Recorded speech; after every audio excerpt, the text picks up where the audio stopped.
முருகாசரணம். அபிராமி அந்தாதி பாடல் 13. வைராக்கிய நிலை பெற. பூத்தவளே புவனம் 14 பூத்த வண்ணம் காத்தவளே, பின் கறந்தவளே, கரை கண்டனுக்கு மூத்தவளே, என்றும் மூவா முகந்ததுக்கு இளையவளே, மாத்தவளே, உன்னையன்றி மற்றோர் தெய்வம் வந்திப்பதே.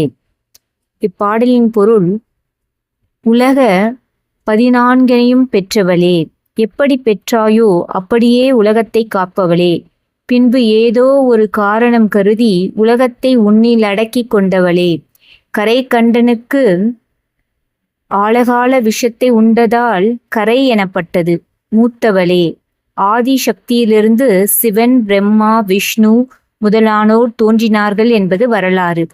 என்றும் சீர் இளமை பொருந்திய திருமாலுக்குத் தங்கையே, அருந்தவத்தின் தலைவியே, அபிராமி அன்னையே, உன்னை பற்றி உன்னையன்றி மற்றோர் தெய்வத்தை வணங்கேன். நன்றி.